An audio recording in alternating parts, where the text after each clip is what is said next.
Penumpang di Terminal 3 Bandara Soekarno-Hatta masih mengalami penumpukan pada layanan imigrasi akibat gangguan sistem pada server Pusat Data Nasional Kementerian Komunikasi dan Informatika. Untuk mengetahui informasi terkini kita langsung bergabung dengan jurnalis Devi Syafira melaporkan. Devi, bagaimana situasi saat ini dari pantauan Anda di Bandara Soekarno-Hatta Tangerang? Apakah masih terlihat penumpukan penumpang di sana, Devi? Ya, Iqbal dan juga pemirsa, situasi saat ini di Bandara Internasional Soekarno-Hatta, tepatnya di Terminal 3, usai terjadinya gangguan pada sistem imigrasi yang disebabkan oleh Pusat Data Nasional, ini masih terjadi antrean ataupun penumpukan penumpang. Kami tadi memantau CCTV dari pihak bandara, ini antrean cukup panjang, meskipun tidak sepanjang kemarin pada Kamis 20 Juni 2024. Kemudian kami juga bertanya kepada beberapa penumpang, mereka mengaku masih mengantri di bagian proses pemeriksaan imigrasi. Meskipun begitu, sampai dengan saat ini belum ada informasi ataupun perkembangan informasi apakah sistem imigrasi ini sudah kembali normal ataupun belum. Namun kemarin dari Menkominfo Budi Ari mengatakan bahwa saat ini sudah dilakukan fase pemulihan dan juga ini akan dikerahkan tim ya untuk bekerja secara maksimal.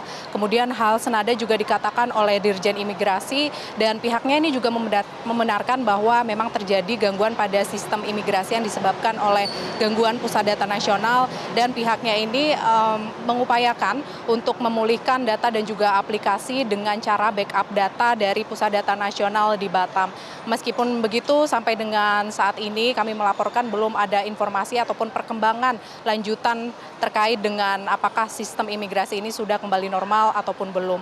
Nah, kemudian meskipun dari sistem imigrasi ini mengalami down ataupun gangguan, dari bandara ataupun dari pihak imigrasi bandara ini telah mengupayakan terkait dengan penumpang yang sudah tiba di Bandara Internasional Soekarno-Hatta yang akan melakukan penerbangan ini akan tetap dilayani secara optimal, kemudian agar pemberangkatan ataupun penerbangan ini sesuai jadwal. Begitupun dengan kedatangan ini tetap dilayani secara optimal. Kemudian bagi masyarakat yang telah terjadwal untuk melakukan wawancara, kemudian pengambilan data biometrik untuk paspor ini tetap dilayani seoptimal mungkin. Namun demikian untuk permohonan percepatan paspor 1 hari belum dilayani karena menunggu nantinya sistem imigrasi kembali normal. Iqbal.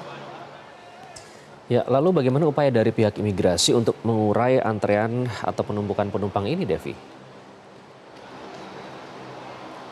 Ya, kalau dari pihak imigrasi ini melakukan upaya dengan membuka semua loket proses pemeriksaan imigrasi agar penumpang ini dapat terurai jika terjadi antrian ataupun penumpukan. Begitupun dari pihak bandara ini juga mengerahkan beberapa petugas yang ada di bandara ini untuk tentunya membantu mengurai dan juga melakukan arahan begitu kepada para penumpang agar tidak terjadi penumpukan ataupun antrean penumpang di imigrasi. Selain itu, masyarakat juga diimbau agar datang lebih awal agar proses pemeriksaan ini berjalan lebih awal juga agar tidak terjadi antrean ataupun kepadatan dan juga tentunya masyarakat agar bersabar karena sampai dengan saat ini sistem imigrasi juga masih belum pulih secara utuh begitu, sehingga memang diimbau agar berangkat lebih awal minimal 2 hingga 3 jam di bandara untuk melakukan proses pemeriksaan agar kembali nantinya jika sudah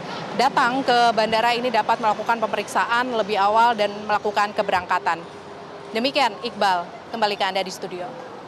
Baik, Devi Syafira melaporkan langsung dari Bandara Suta Tangerang. Terima kasih, Devi. Jelajahi cara baru mendapatkan informasi. Download Metro TV Extend sekarang.